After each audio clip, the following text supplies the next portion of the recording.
Hello and welcome to this Mobile World Live webinar on RCS Business Messaging. I'm Michael Carroll, a Senior Editor with the publication, and I'm delighted to be your host today. Before we go any further, today's discussion is an interactive session and we'd like to hear from you. So if you have any questions for the panel, pop these into the box underneath the main screen and we'll do our best to cover those later on. Now, recent years have brought a lot of effort to update traditional SMS with rich communication services offering consumers an experience on par with popular over-the-top services and the potential for businesses to boost customer interaction and engagement. Security is a key concern, though, with scammers already targeting the platform for villainous purposes. Coming up, Iftikhar Wahid from telecom network and cybersecurity software provider Enea and Lodima Steinbach of communications as a platform service provider Cinch will discuss some of the current threats and ways to address those. But first, here's Nick Lane, Chief Messaging Officer and founder of research company Mobile Squared, to offer more detail on the RCS business messaging landscape. Nick, welcome. Thank you, Michael. Hi, everyone. It's great to be here. Thank you for joining this webinar. So I've got a few minutes just to really talk about how we're looking at driving the adoption of RCS Business Messaging, so RBM, as I'll refer to it throughout the next few minutes. What I'm just going to do is give you an overview of where we see the market, how we expect it to kind of pan out over the forecast period, brief look at revenues and kind of what are going to be the drivers and maybe some of the couple of hurdles that need to be addressed along the way. That's our legal bit, which if you can read very quickly, you can finish. And if you're not familiar with Mobile Squared, we're the leading provider of business messaging intelligence globally. Clients are a mixture of operators, aggregators, CPaaS providers, private equity firms, and so on. Earlier this year, we also merged with a company called Kaleido Intelligence, and we're in the process of becoming a holding company named kind of Saranta Holdings, but for now, our trading name remains as Mobile Squared.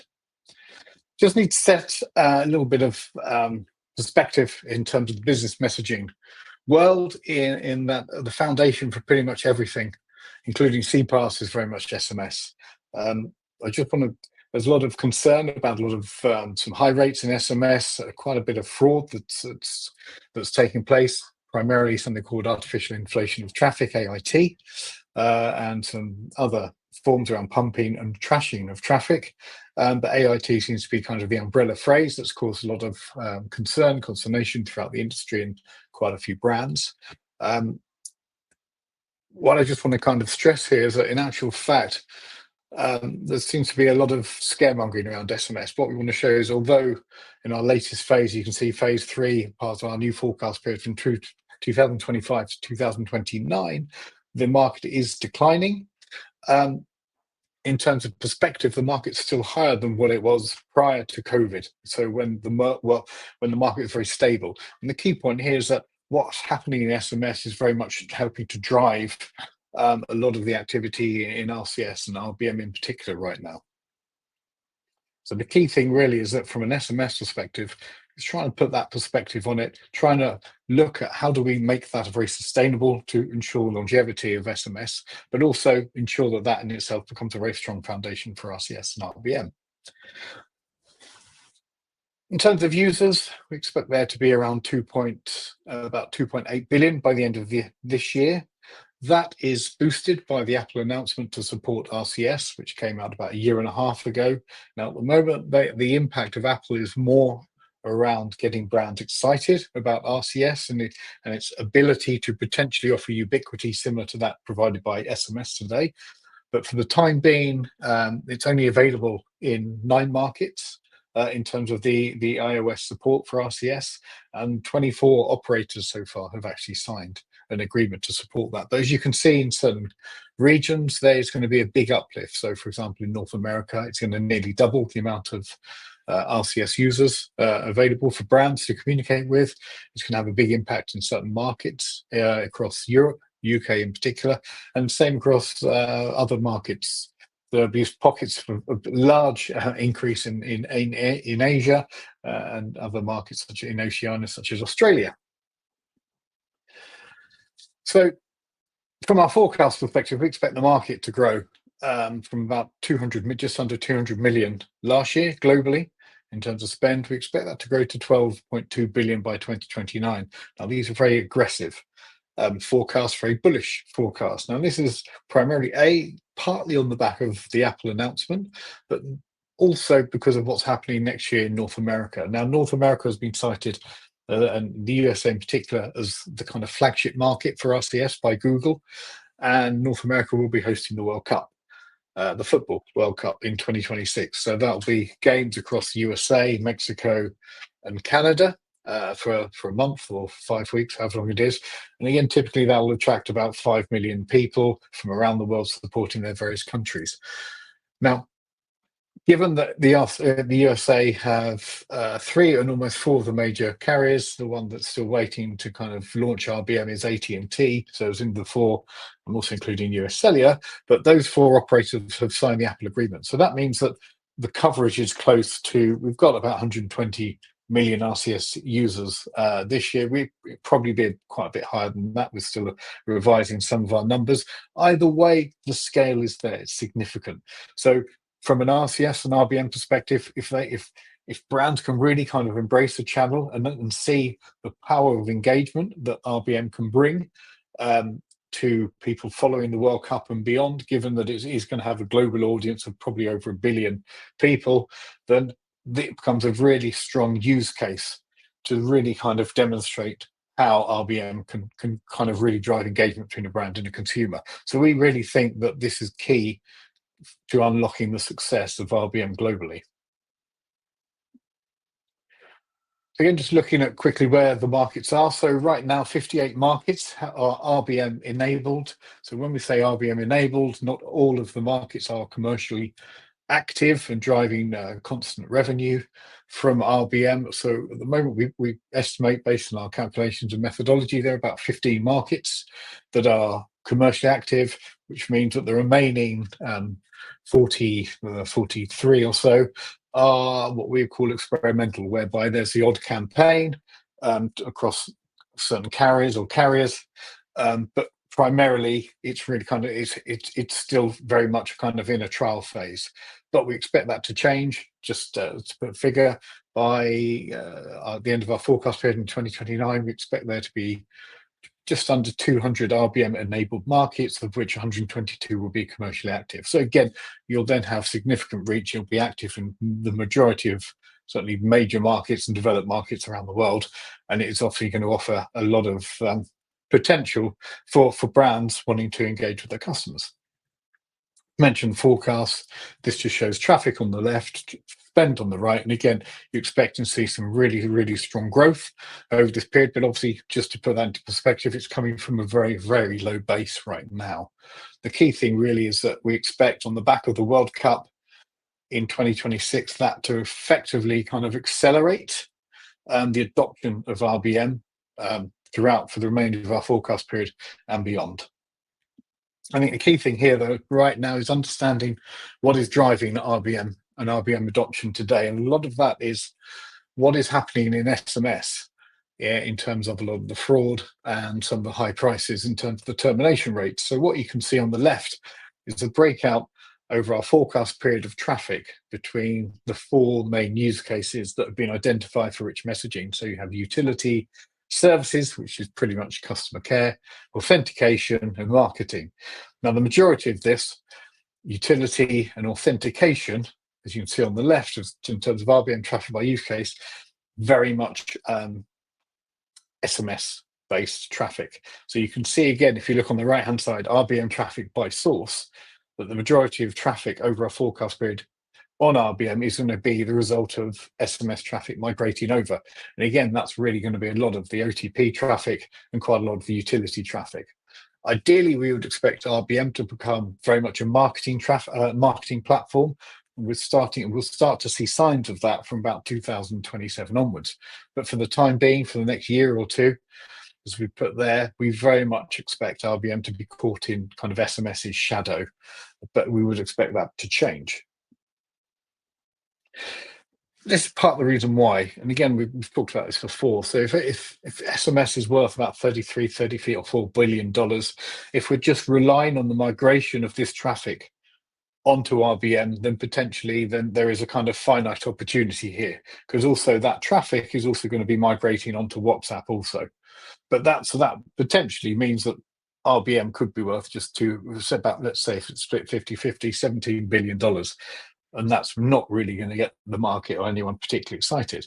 But again, if you position IBM as a marketing channel, then all of a sudden you start to target the marketing spend. And that's roughly a market worth about $600 billion. Similarly, if you go after customer care, and again, that's very much an emerging use case for RBM, and it's something that WhatsApp are clearly targeting. That figure, and again, these are not our figures, we've just kind of amalgamated numbers that are out in the market. Customer care is $300 billion. So again, if we completely forget about SMS, we just look at RBM rich messaging opportunity based on marketing customer care, it's close to $1 trillion opportunity. That's really how we should be thinking about this, not as SMS evolution, and also come on to another reason why very shortly. One of the things that we're also seeing as traffic migrates over from one channel onto another, and obviously in this case we're looking at SMS migrating onto RBM, is that the fraud or any kind of, should we say, malpractice or high prices, if they're happening on one channel, if it's not addressed on that channel at source, the chances are if you move the traffic to another channel, it will follow. So already, even though RBM traffic is very much verified, there is also now the RCS P2P RBM bypass traffic, which isn't very easy to say very quickly, which basically means that we've already seen a grey route market. That means that there's traffic, that's business messaging traffic, mostly spam, that's been sent over the consumer, the peer-to-peer RCS channel, not the official business RBM channel. That already accounts for about 10%. So again, you can see that fraud is starting to happen on RBM. We've also, from our research, understanding that in the major markets for RBM in Brazil and India, where the traffic is verified, there is spam happening. We're still trying to kind of work out just kind of how much spam is actually happening, but it's there. And also you can see from the research that we conducted at the back end of last year that most of the industry certainly expect, from the companies that we spoke to, expect the main fraud types that are very prevalent on SMS to also become prevalent on RBM, and that's this year. So that's the likes of the AIT, the artificial inflation of traffic. You've got smishing, and you also have grey routes as the kind of three potential key fraud types. So again, understanding where we are with the market, just because this is technically it's a new channel, but certainly new to brands, it doesn't mean that it's not going to be targeted with fraud straight away. So we've really got to be very kind of aware of where we are in terms of this. One of the things I think very quickly, as we start to wrap up, is this gives you a breakdown of the actual SMS traffic over a forecast period, and then from an operator perspective, even though traffic's declining, if they start to pursue RCS with, again, an RBM strategy and look at identity, it shows that just from looking at what is being lost from SMS onto these two channels would effectively just offset the kind of traffic and also the spend that they are expected to lose over our forecast period. This obviously doesn't take into account the organic growth on RBM or identity, but it also just shows that if an operator starts thinking beyond just SMS, they can start to recoup some of their kind of expected lost revenues and then start to grow those as they develop out their various strategies. One thing I think that keeps getting raised is that we've kind of looked at this and looked into this, and there's a lot of uncertainty from the mobile operator community with regards to RBM. We believe a lot of that comes down to the fact that there's no roadmap from Google discussing what their plans are, what they're going to do over the next 3 to 5 years for RBM, and I think that in itself is creating a significant amount of uncertainty. So we're kind of, one of our recommendations in the report we're launching on RCS in the coming days is really to call on Google to become more transparent, to kind of relieve some of that uncertainty. And I think on the back of that, we would start to see a lot more operators really starting to kind of explore the opportunity of RCS, because from our understanding, it has stalled somewhat in the last 12 to 18 months, which is somewhat ironic given that it's in the last 12, 18 months where the brands are really starting to kind of engage and kind of embrace the concept once again. So just to wrap up, we kind of think there's a change of RBM strategy needed. we've spent the last 5 years pretty much targeting brands that use SMS as the RBM opportunity. That's just going to move traffic from one channel to another and not really grow the market. We believe that that RBM should be positioned as a marketing channel and potentially be a lot easier to target brands that don't use SMS. Use RBM as an extension to their existing digital marketing strategy, kind of as we put there, just add chat, just to make sure that you're understanding that by adding RBM, you're adding something that's going to be highly engaging from a brand and consumer perspective. There are too many hurdles when you try and evolve a brand that uses SMS onto RBM. That's just kind of part of the issue. And just lastly, this is why. So this is based on some consumer research that we've done across a number of markets. And it really shows, just based on the various use cases that a consumer might receive, what is their propensity to engage with a brand on the back of receiving these messages. Now you can see that this is not to say that every consumer will reply and engage with every message, but it shows that 83% of consumers will potentially engage with a promotional message over RBM at some point. 70% marketing, but again, in some of the utilities services, the figure's still very high, as you would expect. This really shows that consumers are starting to understand that there is a good opportunity in terms of kind of helping to organize and control their lives just through something as simple as messaging. So that's me done. Quick promo. So we've just got launching our report on RCS on Friday. So that's me done. So with that, I think we'll hand back to the panel and have questions and have a hearty discussion on how to promote RCS. Thank you. Thanks for that, Nick, and for all those insights. It's just a quick reminder to you that if you do have any questions for the panel, pop those in the box underneath the main screen, and we'll have a little look at those later. And with that, welcome Iftikhar and Ladema. I just wonder, Nick's made a good argument for the need for RCS in a commercial environment. I just wonder if either of you have any comments to add to that, and sort of why businesses might need it. So I'll take that first here, Michael.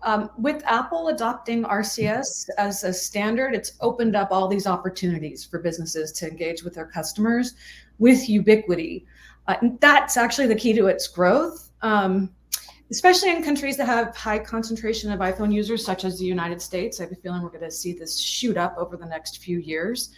RCS is positioned to be the de facto native A2P channel globally. And consumer trust and getting that right the first time, I think, is going to play a huge role into ensuring its success. And a better user experience will lead to more engagement over SMS. So if you have a better user experience with RCS, you're going to get better consumer engagement with the brand. And I mean, it's fair to say that Nick's identified some of the risks there. Would it be fair to say some changes in the underlying security, sort of the arrangements and the approaches is going to be needed to really fully capitalize on that? Iftikhar, maybe you can grab that. Yeah. So it's right what Ladema said is that RCS enables a richer engagement, and that richer engagement comes with the inherent capability that RCS brings. There's a much richer content creation capability. So ideally rightly fit for a marketing channel. But now, along with that comes with the ability to also exploit it to do more intense amount of spam and fraudulent activities. Now, as we pointed out, there is a mechanism in play, which is the sender verification, much talked about. But again, wherever there is a lucrative market, there's always going to be people who are going to figure out how to go around it. And that's what we see in the initial uptake of RCS. There's already been enough incidents where you've got embedded spam coming in through the content. You've got actually new vectors, so there is much more use of using images to conduct spam. So you've got text which is embedded into images. You've got so the medium of communication has changed. You've got URLs that are basically payment URLs that effectively can mislead you or take you elsewhere.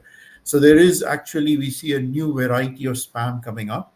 And to add to that even more is that the creativity has increased because the spammers themselves are now using much more sophisticated means to execute spam. So they're effectively making use of things like AI.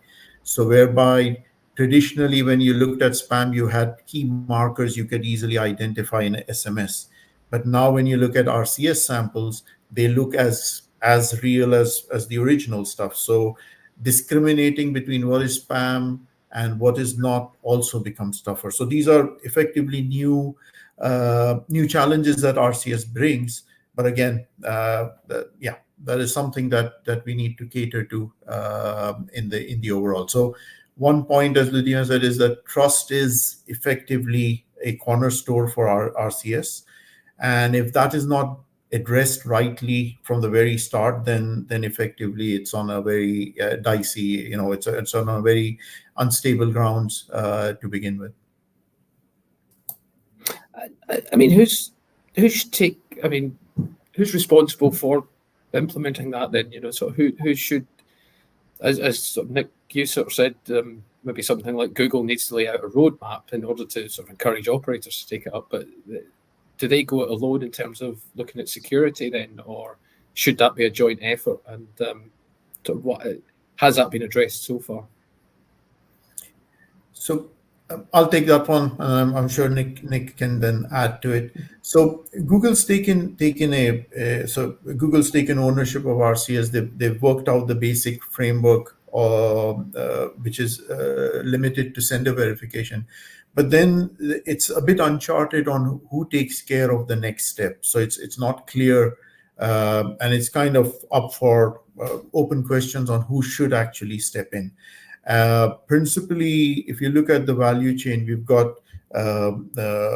platform owners such as Cinch, who basically would be offering the services, and they have both the responsibility to safeguard the brands, but they also have relationships towards MNOs who would effectively enforce, saying, well, we've got users to protect, so you are now responsible for the spam. The thing is that traditionally MNOs have also taken a part of the responsibility by doing spam and fraud protection. Now, but within the RCS playing field, it becomes very unclear what responsibilities the MNOs would be attributed to them.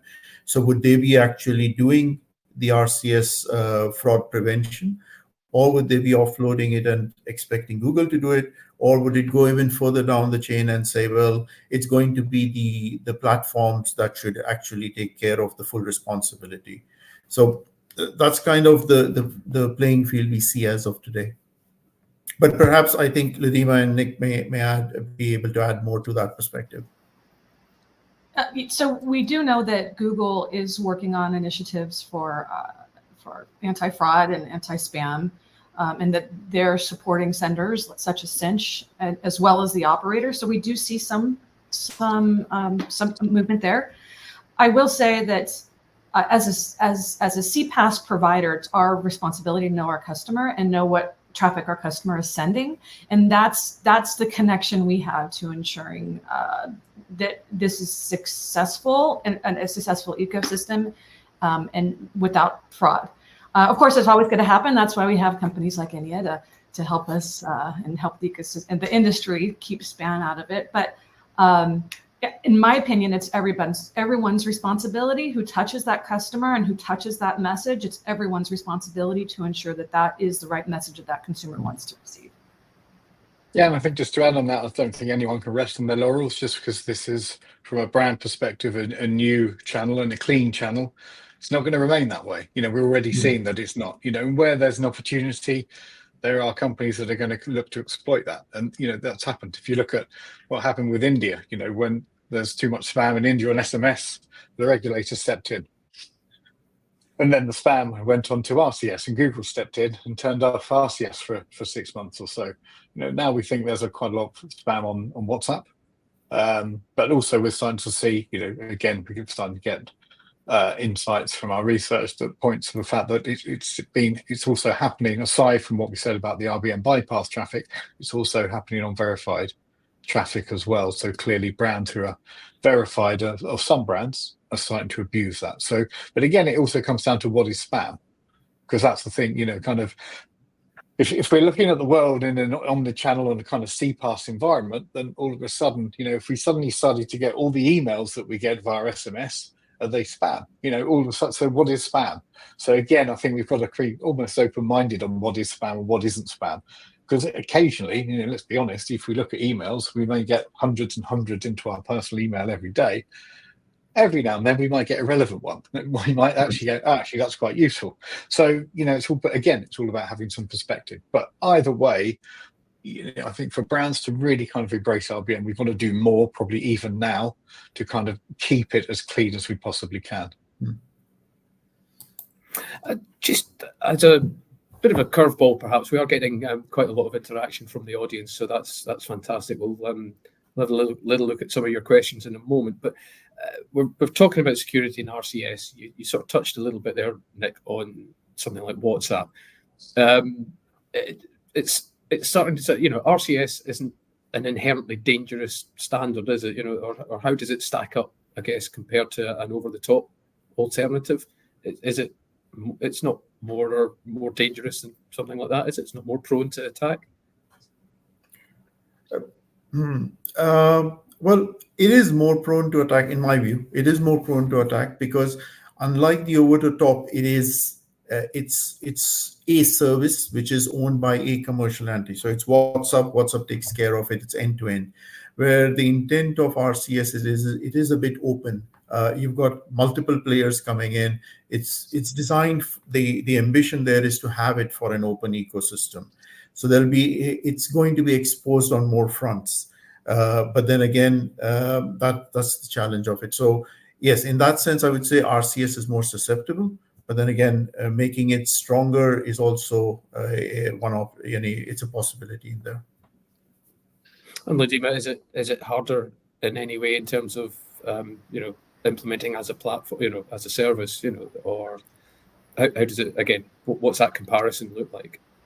I will, at Cinch, we make things easy to do, but we make them easy to do it. Any good CPaaS provider is going to do that, right? They're going to have, they're going to make complex messaging ecosystems easy to use. I always say that's part of our superpower.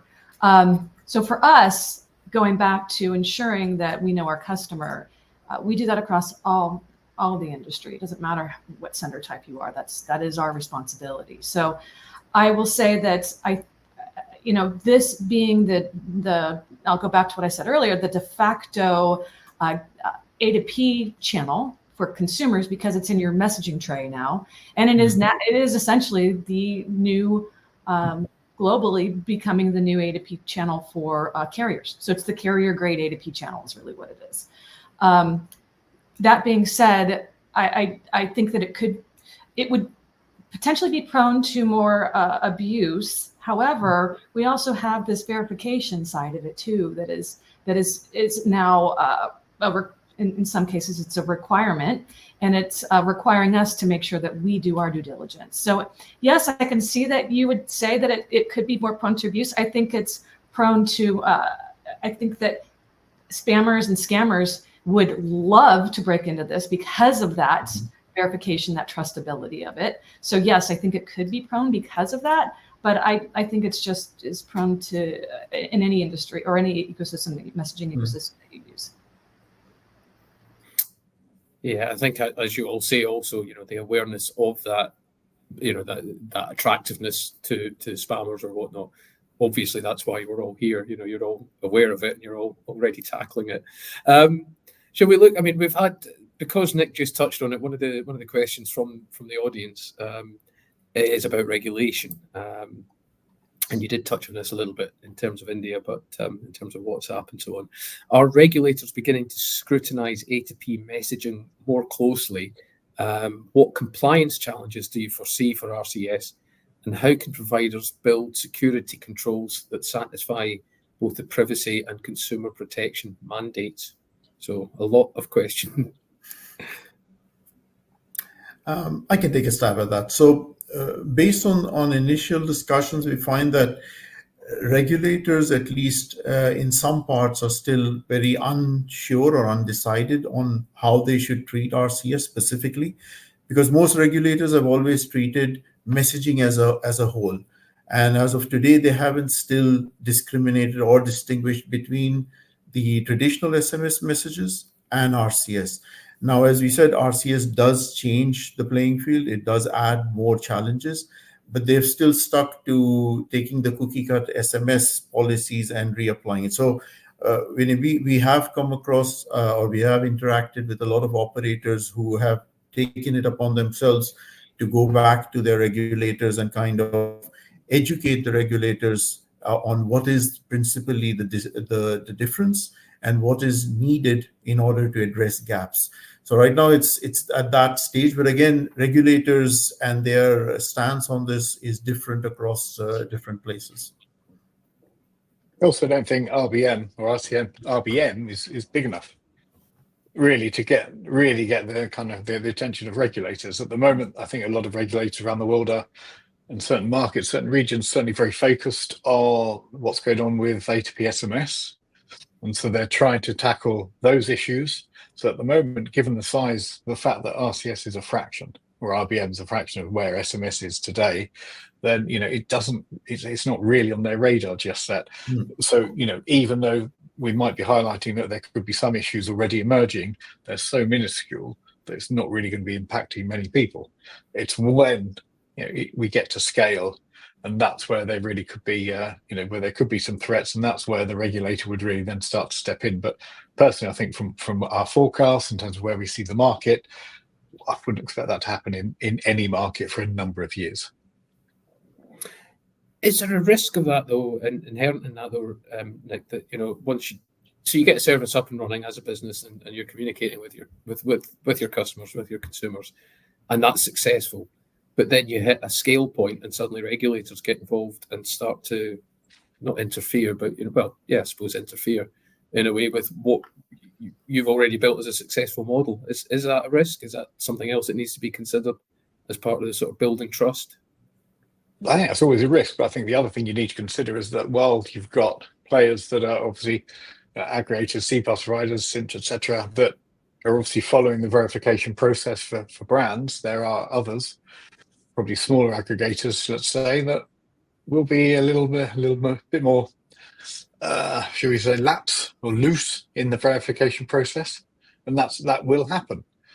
So there potentially always be a route to market for some brands, and that can be almost kind of a backdoor way of getting in to make sure that they can then kind of cast their evil spam across the RCS community.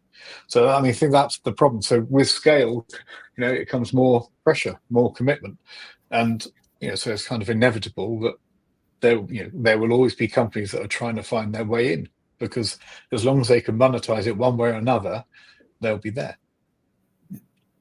Look, Dima, you agree? I see some nodding. I do agree, but I had a counter question for Nick. Perhaps he can shed some light. So traditionally, regulators have always held MNOs accountable. So because their span of influence is their region, they can't go global. And from several operators that we have spoken to, the mindset is, well, this is a service that has been built. We are buying it off the shelf, so the regulator can pretty much hold Google accountable. But that doesn't fly. At least to me, that doesn't fly. But what's your take on this? No, good question. I don't know, to be honest. Fair enough. I think, okay, if you look at it from a WhatsApp perspective, WhatsApp is unregulated. So in theory, anything that happens there has to be self-policed. So, I think if you look at what's happening with SMS, even though you obviously got the regulators who are looking at the SMS world, there's a fair amount of self-policing now that's happening to try and clean up the market to try and restore trust, certainly within the major brands, the hyperscalers, etc. So I think in terms of from looking at it from the RBM perspective, then as things grow, ultimately, that could be why Google are calling it carrier messaging. But in theory, I think that's difficult. It's whoever really ultimately takes ownership when it does have scale. Because I think if it does very well, and I think you'll suddenly find the carriers will go, oh, look at us, aren't we doing really well? This is a carrier service, this is carrier messaging. In which case, then the regulator will probably hold them accountable. However, if it's still very much a kind of, well, the carriers are just maybe some kind of conduit for this, and and ultimately it could be CPaaS guys plus Google, then potentially the finger could point at them. But at the moment, I think it's still too early, really. But typically, regulators are there to very much kind of keep the operators in check. So it wouldn't surprise me if operators would be held accountable in years to come should issues arise. In a lot of countries, regulation steps in when consumers are impacted. And if we're responsible in building this RBM industry or our RCS for business, then and follow best practices and similar guidelines that are out there right now for a normal A2P, SMS, and MMS messaging, that's going to be the path, in my mind, to success here. To making sure that we know what the regulators already want. So let's make sure that we do it right the first time, so we don't have to have the regulators come and tell us what to do. Okay, the audience liked your presentation, Nick. We have a question about you mentioned A2P over RCS grey routes. So how is this traffic getting there? Does it look like a rich business message with verified brand? And are the fraudsters using mobile numbers? I think, although that was based on your presentation, I think that's pretty relevant for all three of you. Yeah, no, absolutely. I mean, from what we're saying, it's a number of things. One, it's just a standard message that could be just kind of an SMS that's sent via P2P RCS. So anyone could particularly send that. There are instances of RCS SIM farms happening in certain markets, so it's quite easy to do that. I believe, but so yeah. That's really where the grey is coming. And also, it's easy. Just it's quite easy if you really want to do it. Just put a picture, mock up. I mean, it might drive MMS usage, but typically, you do an MMS and it's just going to look like a rich card on RCS. But again, also be realistic. Consumers don't know what this is, so they don't know. They don't know what they're clicking on. So again, no one's educating the consumer. So we're assuming that everyone knows. No one's got a clue, other than kind of anyone listening, anyone in this industry. If you go out and say, "Oh, let's have a really good chat about RCS," everyone's going to go, "What?" That's it. So that's really it's kind of not WhatsApp. Maybe that's how we need to do it. But that's still the biggest issue, certainly. Around understanding kind of where the fraud's coming from. That presents a massive opportunity for the fraudsters. You're agreeing there. So can you expand? I do agree. So from a grey routes perspective, and when we talk to operators today, they've already said they already have a stance that P2P as a revenue channel is pretty much diminishing. It's more A2P that they want to monetize and assure revenue on. So, but they are going to have P2P channels for consumer services. And that effectively would go either at a very low price point or it would become pretty much free, which makes them ideal for grey route or misuse. So that possibility exists. It's already being done. So we also see A2P for operators who have actually enabled P2P RCS channels. We see A2P SMS using RCS P2P as a grade, because many of the operators are simply using RCS as an embellished SMS, so to say. So that is already happening. The other thing that we also realized is that when you have all these sender verification and brand verification and everything, and that's also I agree with Nick, is that yes, you have the logos and everything, but the end consumer, who is usually subject to a phishing attack or victim to any of the fraudulent, they still don't have the awareness of what is it that they are looking for in an RCS, what validates a good RCS. So no matter how many checks and balances you put upstream, if the end user is not aware or doesn't understand how to distinguish, then they basically fall apart. So this is a challenge that we see. You know, the things that we are focusing on is, okay, how do you do with the traditional? So in the traditional manner is, how do you still look at RCS and identify phishing attacks and fraud attacks? But then the question is, how do you also add more to the brand validation? How do you do further attestation that it is what it says it is? And that is something of an open question at this point. So, okay. I don't think the audience needs a reminder, but if you do have any questions for the panel, just pop those in the box underneath. But I think what you said, Nick, about, you know, people are unsure what RCS is reflected, because we're getting a lot of good questions. And here's another. Both Ladima and Iftikhar agreed, that RCS needs to get trust right from the start. Can we afford to wait until regulators crack down? And how can the industry get and stay out ahead? I know you've sort of touched on this a little bit, but it's quite clear that regulation is emerging as a bit of a key question. So, Iftikhar, perhaps you want to take that? Yeah, I can. So I think it's as the person says, we are not going to wait around for regulators, and that will happen. Yes, it's always a good thing, but as Ladima also said earlier, is that regulators tend to pick up pace once there is consumer dissatisfaction. So I think principally what we have seen is the best partners we have are the CPaaS platform providers, because they are equally interested in shoring this up, and that's where we are basically making headways. Okay, how do you further reinforce checks and balances in the originating RCS? And as we said, is that there are, within the operators side, there is still, as I said, not very sure where they want to land, but there are some operators who have basically taken a more stricter stance, saying, well, yes, we want to shore up the RCS, because at the end of the day, our users are the principal asset that we have.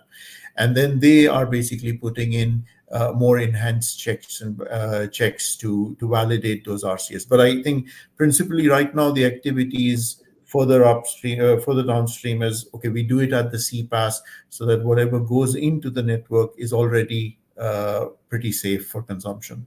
So that's at least where we are focusing at the moment.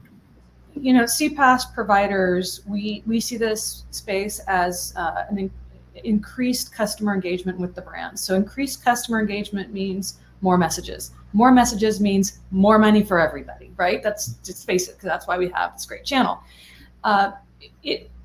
We need to protect that channel so we can continue to see the revenue increase for all of our businesses.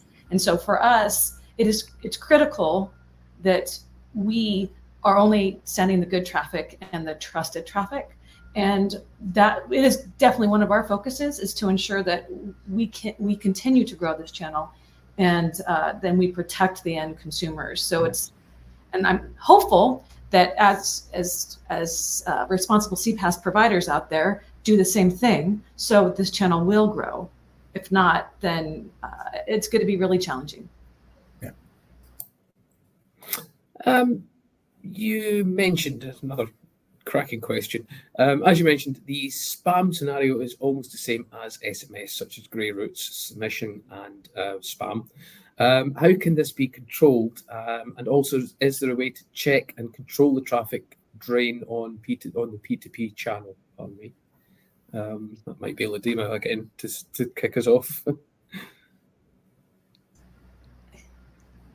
I think it's different. It's different depending where the traffic is, and depending on which country, which region that you're protecting. And we see certainly different regions and different countries with different challenges given the industry, or given that current region. So I'm kind of stumbling with this question here. So if one of you wants to chime in too, that'd be great. Sure. But Michael, before can you repeat the question again, because there were two in there and I just couldn't catch the yeah, two. maybe that was my stumbling. Yeah. Again, there's a lot of question, and my eyesight's failing, so I can't read it. No, it says, as you mentioned, spam scenario is almost the same as with SMS, such as grey routes, smishing, and spam. So that's the setup. How can this be controlled? And also, is there a way to check and control the traffic drain on the P2P channel? Okay, so let me take the first one. Yes, the spam scenarios are the same. You have spam, but let's say, for lack of better adjective, I'd say the sophistication has changed. Because now you see an RCS is a typical RCS can have a very complex content. They're rich. You can have things like carousels, rich cards, and these can embed one or more URLs. You can have links for download of files. So although, yes, it is something that can, you can categorize as smishing and malware or a phishing attack, but the way it's conducted is much more sophisticated, which means that the underlying capability, you need to look at them also in us. You need better mechanisms to do URL analysis. You need to parse image. So because a single RCS may have URLs, may have images. In all, those are not challenges we had in SMS. You had one single object to work with. So, and you need to do all this within a certain time budget. So these are generally the challenges we need to address. So yes, it's a scale higher. And then the other aspect that spammers are doing is they're actually using AI to generate these. So the spam, we all know spam is nothing uniform. It's not, the spammers keep changing techniques, and for deterrence and detection, you need to keep up with that. That entire cycle becomes much faster with RCS. So again, technologies that we are looking at now is you've got to use AIs. You've got mechanisms to do URL-based analysis, which is basically relying on a lot of other partners to identify and classify these things. So this is what I'm trying to say is that yes, they are same, but it's a whole new playing field. It's a whole new set of solutions and problems you need to fix over here. The second thing, identifying P2P traffic. Yes, so those would be traditionally, again, going into the nice thing about RCS is it comes with a very rich set of information, metadata, which is not something you used to have in SMS. And okay, now with iOS and Google's new spam reporting mechanisms, you have that. But RCS comes with sender reports, time of, when messages were. That allows a lot of behavioral and analytical capability to be built into checking mechanisms like firewalls. So you are able to identify groups of devices. So if there's any kind of snowshoeing being done, you're able to identify that. We are able to identify which is the sender, who is common, what are the sets of devices. And that is one way to kind of prevent it from first detecting that it is commercial traffic, so to say. And then you know who the recipients are. So that is one way to flag if that is a valid channel and whether it needs to be blocked and who should be blocking. So it depends. There are commercial interests in there as well. Sometimes it's designed to be done that way. So, it's principally the parties involved who would then be able to dictate some policy to it. But yes, it's possible to detect. It's just more elaborate when it comes to the solution that's needed. The more I think about this question, it's actually a really great question, because different carriers will have could have different deployments of RCS. So they could have their own internal map gateways. They could have their own RCS P2P infrastructures that speaks to different carriers. And the majority are using Google for their RCS P2P. So that means that potentially you would have to have different protections given that network infrastructure or lack thereof. So a lot of this is going to rely on how Google deploys their spam protection for P2P. To jump back a little bit and sort of pick up on that point, Iftikhar, you'd sort of mentioned sort of differences regionally. Is that going to play a part in that sort of in those P2P channels that you literally just talked about? Is there going to be, are different regions going to have different implementations of that, or is that not going to be? Is it going to be? It will be different operators. So I think Ludima just answered that, and I think I was simply is that it is actually a business that operators need to decide how they want to do, because for operators it's a big shift. They have a significant pie of their revenue coming from A2P SMS. Now, how they approach RCS, there is going to be a shift. If they have one option where they offload everything to Google and they say, well, we're just going to become big pipes. That's a choice. There's another choice where they may decide to actively involve themselves in the handling of RCS. And then they have a number of variations in there. They can have their own map solutions. They can have, because when you look at Google, Google's got two options on the table. They can do full end-to-end service delivery, in which case you become a big pipe, or they become basically just responsible for the transmission of information, but you are responsible for the content and context of that information. And operators can then operate within this spread. So they have a lot of choices. Again, the big thing is different operators have different strategies. So as there is still, this is pretty much in a very early stages. We have seen principally operators who have gone and said, well, we just take Google's offering as an as an OTT. But as this matures and picks up, then you would see a significant change in their in their strategies, principally driven by their business needs. Okay, we're okay on time. I think maybe time for one, possibly two further questions. And this one I wanted to ask simply because you just mentioned AI as a power for good, but this one is the flip side. With cyber attackers also using AI, yes. Can you shed light on how CPaaS providers can use that effectively to detect and block evolving scam tactics in real time? So I think one thing I want to lay down is that there is a general expectation that AI is the silver bullet. You put AI in any sentence and it'll just fix the problem. What we have learned is that when you look at things like spam, AI, you need to constantly train that AI. You need to constantly iterate and learn and make it learn new detection patterns, new kind of spam. And so what we have identified is there are two ways to do it. You've got something what we call an inline AI, which is, just put everything into the AI, let the AI do some detection.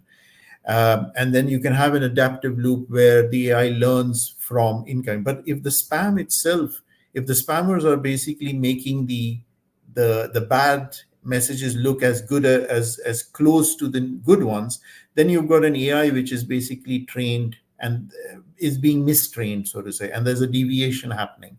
So that doesn't work very well. What we look at is an assisted AI, where we think is at some point you will always need a check and balance mechanism which involves humans, because only in that cycle of feedback where you have AIs getting trained, but you have got a validation and an over-the-top validation which makes sure that it's not being there's no deviation in its learning. There is no it's not going off the track, and that way it would work. But yes, and this would be a continuous battle. And it'd be interesting because we see this in SMS, but we expect that this will reach new heights when it gets into RCS.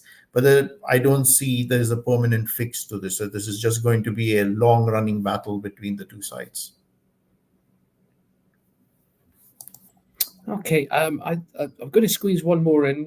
We're still okay for time, but I think it's a slightly different one. We've looked at the sort of technical aspects and the AI and the security and so on, but this one's quite a nice one. It's how can RBM touch upon the smallest of businesses? I think perhaps we've not really thought of this as anything but a big business thing. So how can it touch on the smaller businesses and the SOHO segment, the small office and home office segment? Is there an application for it there as well, or is it just a big business play? I would say this again is going to be country specific, and as it will be the de facto messaging experience in my phone. As large businesses and enterprises adopt this, and it's just going to drive how consumers expect to participate with communications with whatever business they're communicating with. That being said, moving in the future, we're going to see more adoption down at the lower level, similar to what we saw, I believe, with SMS. So A2P SMS used to be a big business thing, and then as users expected to communicate with a business that way, now I'm getting appointment reminders from my dental office. I'm getting delivery reminders from whatever delivery company. I'm getting, I want to talk with my insurance agent. And I want to know who that person is. And I want to make sure that that person is who they're saying they're talking to. So I think that large business engagement is going to eventually drive it down to the smaller SMB, the smaller dentist, the smaller doctor's office. I think that's going to take a little bit more time depending on which country you're in, because it's just still so new. But those large businesses are going to drive the end adoption for the smaller ones. Just my opinion. I think price is going to play. Do you agree? Yes, but I think price is going to play a big role as well. So one thing, the other lot on the other side, WhatsApp have done. They've got basically two services. So you've got the WhatsApp Business API, which is kind of the paid for, almost kind of premium service for large and medium enterprise, but for small and micro enterprise, you've got the WhatsApp Business app, which is free. Now, obviously, there are restrictions in there in terms of the size of the database, etc. But again, it's free. So we've seen over the last 5 years, especially, quite a lot of the smaller micro companies stop using SMS and start using WhatsApp as well. So, but it doesn't have a kind of big impact on the overall SMS numbers because these are just smaller micro companies. If all of a sudden, all of the hyperscalers and the large corporates started shifting all of their traffic over, which isn't going to happen anytime soon, then you would see a massive drop in traffic and spend on something like us and on SMS. But it's a gradual process as well. So these companies still have to understand how messaging in general can help them, because you still look at the amount of businesses that use SMS. It's tiny. It's a small percentage of businesses. So you kind of think there's a massive opportunity out there. But then if you flip it and actually look at the amount of small businesses that use marketing, and actually have marketing spend, then all of a sudden it changes things. So again, it's how does something like RCS and RBM tap into that marketing spend? So again, it's a different mindset. And this is, again, why I kind of ended at the presentation saying that, we need to kind of unlock that marketing element. And even if it means for a while we move away from all SMS, keep it completely separate, because maybe that is why in that case we can then start to drive that in through other brands and small brands, because there's no yellow pages anymore. And I know we're all showing our age here, but those things don't exist anymore. But small brands still need that kind of that local push, whether it is kind of Google local, Facebook local, whatever is out there these days. There's still an opportunity there, but again, it's that educational piece again, and who's going to do that? What's interesting is that we have been, since we've been in the forefront of this RCS revolution for a bit, and now we're seeing brands come to us asking us about RCS. So we're not as much having to go to the brands and sell it. They're saying, hey, we see this out there. What's about this? So it's going to be interesting to see how long that shift will take. But I think it's starting to really take. And Iftikhar, I think the final words to you on the matter. No, I think in this matter there is what we look at is that user behaviors and user expectations are changing. So, and if you've got the generation going now looks at everything interactive. That's the basic of their experience. So I think RCS fits well in that. So at some point, yes, there'll be early adopters. There'll be a maturity curve, and in time it will take its it will have its mass penetration. And I think the two things I would say is that if the technology proves to be trustable and safe, and it's easy to implement and scale, then you've got the right mix for RCS to actually pick up very quickly. So that's where I would leave it. Okay, and unfortunately, we are really up against the hour now. So thank you for tuning in, and to Iftikhar, Ladima, and Nick for that interesting discussion. I think we've all learned a lot. A replay of the session will be available shortly, and you can contact our panel through their respective company websites. Thanks once again for watching, and goodbye. Thank you. Thanks.